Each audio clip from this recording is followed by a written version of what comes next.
Prologue. Christmas, 1988. Grandma Dora's house, Pensacola, Florida, 8:49 p.m.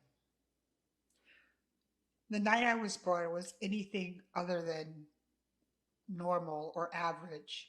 When I say born, I do not mean the screaming woman wanting to push out a life or me squeezing into the world through a narrow birth canal.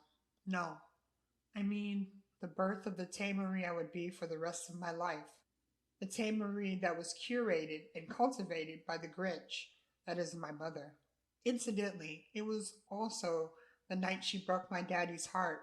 She threw it in his face like one would flick off lint, and he, like me, would be changed forever. In spite of telling us kids the truth, my mom had us pack our things as much as we could. Though I had no friends, my 5-year-old brain told me we wouldn't be coming back. The house was frozen in time, where an invisible family occupied it. Like we had stolen something, or were embarrassed, we left in the night. Mommy, Daddy, Robbie, and I traveled to Pensacola, Florida in my daddy's magic brown bus. That's what my daddy told me it was. Every time I rode in it, I expected to be transported to the land where ponies had wings and dolls spoke to me so that Mama could hear. Grandma Dora's house was magical too. She and Daddy let me sing and believed in magic. Grandma Dora was my daddy's mama. When I was there, I would sit on her lap and count the lines on her face. She had been getting more and more. I counted as high as I could before I fell asleep. Daddy and Grandma Dora was the most love I'd ever need. Mama would be with Robbie, but Grandma Dora and Daddy would be for me. That was our love. Yet between my parents, there was none. My daddy wanted her to stay with him. Meanwhile, my mother would ignore me and his tears. I tried to cheer him up with singing, and it would work for a while.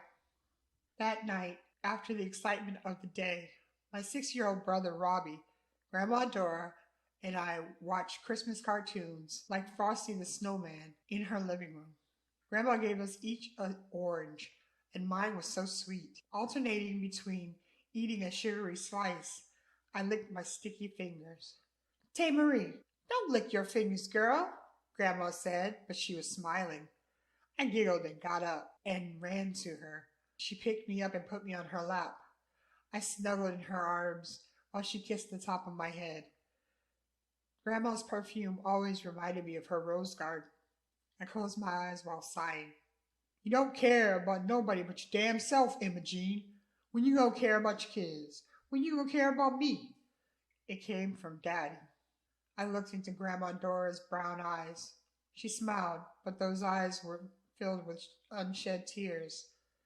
The door to the master bedroom banged open, and everybody looked at them. My daddy was tall, light-skinned, with a low afro. His eyes were greenish-brown like mine. He had a suitcase in his hand. I blinked rapidly and shivered. I opened my mouth, but I spoke no words. Somehow, I knew. When he strode into the living room, he looked at me. He too had unshed tears.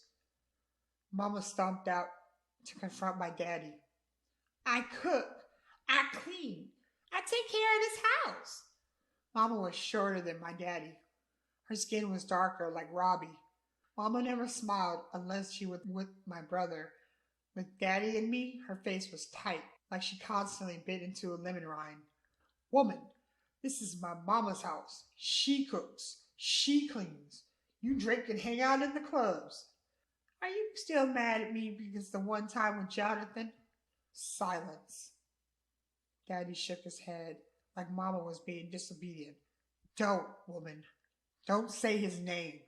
You stepped out on me, not the other way around. I apologize. Are you gonna keep throwing that in my face every time? No, Imogene. This is the last time. That's it. Y'all should think about your kids. Stop all this foolishness. Grandma Dora yelled. She scooted me over and stood. Then she picked me up. I clung to her. She turned to my brother. Come on, Robbie. Even if your parents don't care about this affecting y'all, I do. Grandma hustled us into the guest room we used when we came to live with her. Mama and Daddy slept in Grandma's bedroom while she slept out on the fold-out sofa. Sometimes when I dreamed of the monsters and robots Robbie loved so much, she would let me sleep with her. Both Robbie and I kneeled by the bed while we waited on Grandma Dora to kneel too. Go ahead, y'all know it, she said. Our Father, who art in heaven, hallowed be thy name. Thy kingdom come, thy will be done, on earth as it is in heaven. Forgive us this day our daily bread, and forgive us our trespasses as we forgive those who trespass against us. And lead us not into temptation, but deliver us from evil. For thine is the kingdom, and the power, and the glory, forever and ever. Amen. We all said it in unison. Amen, Grandma Dora said with a smile. My brother and I climbed into the bed we shared. Grandma used her special soap that were scented like oranges on our sheets because she mumbled something about Robbie's cheesy feet.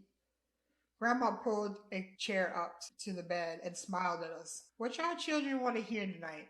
Ooh, tell us a story about fairies and ponies with wings, I exclaimed, clutching my black Barbie. I named her Susan. No, dummy. I want to hear a story about monsters and ghosts, Robbie exclaimed. Ponies! Monsters!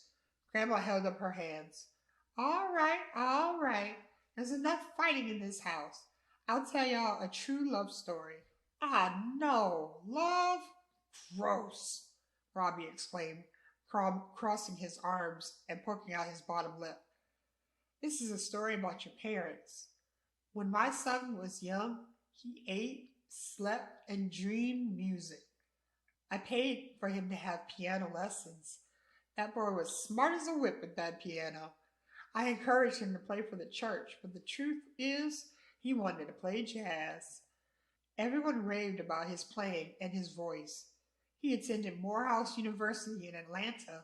While in college, he met Johnny, and they formed a band, Johnny and the Blockcats. They sang jazz and were quite popular. Then Johnny was called away to service in the military. Your father still had the music in him, so he searched for a singer. Was that when he met Mama? Girl, let me tell it. She smiled, and I smiled back. Yes, that was when he met your mama. Imogene had a heavenly voice. The minute your daddy met her, he fell in love. Wait a minute. Mama used to sing? Robbie asked. Yes, she did. Why don't she sing now? I asked. I don't know. It used to make her so happy. Their first date was at Madison Square Garden, and Queen performed that night. Ew, they saw a bunch of girls sing? No, son. They were. You know what? I'll let your parents explain that. Did Mama ever sing there? Robbie asked. Grandma exhaled loudly. Then she smiled. That's enough for tonight. Y'all go to bed. She leaned over and kissed us on the forehead. Then she left us in the dark. That's what I'm going to do. What? Robbie asked. I'm going to be a singer, and I'm going to sing at Madison Square Garden so Mama can see me. Robbie laughed, and then he turned over. Girl, you can't sing. I frowned at him, but soon he was deep breathing. I will sing. Yeah, that's what I want to do. Tae Marie, a voice whispered. I groaned, thinking it was Robbie. Little T. I opened my eyes to see my daddy kneeling beside the bed. Daddy, are we going back home? No, baby. I want to give you something before I go. Come on. Bleary-eyed, I got out of bed and followed my daddy to the front of Grandma's house. Mama was sitting on the fold-out couch, her arms crossed and her bottom lip poked out like Robbie's. Grandma was standing near the door, crying. My daddy kneeled beside me. Little T, Daddy is going away for a bit. I don't want you to get sad, okay? His words did the opposite. My eyes immediately filled with tears. A strange emotion inside caused me to choke on a sob. Fear. I swallowed. The only time I ever felt it was when my mama was in a bad mood. Daddy dug into his coat pocket and pulled out a solid gold necklace with a foldable heart on it. He gently looped it around my slender neck and smiled at me. Now you look like a beautiful swan you are, baby. He had tears in his eyes when he kissed me on the nose and hugged me. The tears continued to flow out of my eyes. Daddy, don't go, I whispered in his ear. He sniffled. You're wasting your time giving that nappy-headed girl jewelry. She just gonna lose it, my mama hissed. Then she hiccuped. You hear me, Robbie? Listen, little T, take care of yourself and be a good girl, okay? I will bring you something special when I get back. I hugged his neck and he rubbed my back. Daddy, don't leave me with her. He pulled back and looked me in the eye. Then he sang our song. Smile though your heart is aching. Those words, that magical song, would serve its purpose again and again. A horn honked, interrupting him. He pulled back and looked at the door and back to me. I have to go, little T. Remember what I said. Somehow I knew this would be the last time I would hear that song from him. I hugged his legs and screamed, Don't go! But Grandma grabbed me and picked me up. I buried my head in her neck and then the door closed. He'll be back. He knows a good thing when he sees it. Through no fault of my own, I picked up my head and gazed at my mama. I was too young to know, but she reacted just the same. She stood unsteadily and poked a finger at me. Don't cut your eyes at me, Tae Marie. I'll knock you into next week. Grandma put me down and faced my mama. Don't you yell at this child.